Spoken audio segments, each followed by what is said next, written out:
Hi, and welcome to this mini lecture. I want to spend a few minutes talking about the most frequently missed question on the Unit 3 reading quiz. That was this question, number 3. Based on the information presented by Nolan Hoeksema et al. 2009, which of the following behaviors would be most likely to be considered a mental health problem? The correct answer here is the first answer choice listed: feeling down, sad, lacking energy, and not leaving one's house for several weeks. The most frequently indicated incorrect answer, or maybe less best answer, is the last one here: hearing voices in the absence of auditory stimuli. I want to talk a bit about why the first answer choice here is the best answer. And to do that, I want to spend a little more time talking about how we conceptualize psychological disorder within clinical and counseling psychology, within psychiatry, and within the psychological field as a whole. So remember that our conception of psychological disorder is that disorder involves a pattern of behavioral and psychological experiences that causes personal distress, interference with life, or increases risk of the harm to the self, and that violates sociocultural or developmental norms. So let's think about the two answer choices most frequently indicated on the reading quiz. First, hearing voices in the absence of auditory stimuli, an auditory hallucination. You might be surprised to know that upwards of 40% of the general population experiences a hallucination at least once at some point in their life, whether it's an auditory or visual or tactile hallucination. Hallucinations are frequent experiences when taking certain substances, for example. Can occur during times of high stress and can occur in generally healthy individuals during times of moderate to no stress. So even though experiencing auditory hallucinations might be relatively rare and may violate sociocultural or developmental norms, those experiences are only considered disordered when they cause a problem in life.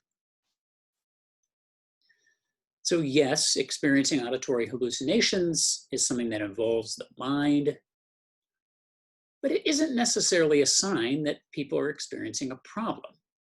And importantly, the way that we define problem when we're talking about disorder is the impact the experiences have on life, whether they interfere with life, cause distress, or increase risk of harm.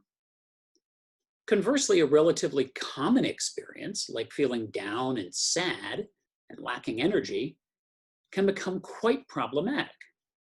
It can interfere with life. Moreover, there are degrees of sadness and patterns of behavior related to sadness that might emerge that violate sociocultural norms. For example, being so sad that one stays inside all the time, doesn't get out of bed, and so on. So although the emotional experience that makes up intense sadness might be one that we've all experienced at some point in our life, there might be times where that experience violates sociocultural norms and causes problems in people's lives, such that we consider that experience to be disordered. So in this way, our conception of psychological disorder within clinical and counseling psychology might be very different than the conception of psychological disorder that you might have been exposed to previously. Everyday conceptions of disorder involve an assumption that psychological disorder arises from some dysfunctional process, maybe from atypical biology, or some broken psychological mechanism, or some other malfunction within the mind. And that quite bizarre behavior, like experiencing auditory hallucinations, is therefore a sign of some sort of gross dysfunction, psychologically speaking, or biologically speaking. I hope that our course challenges this notion.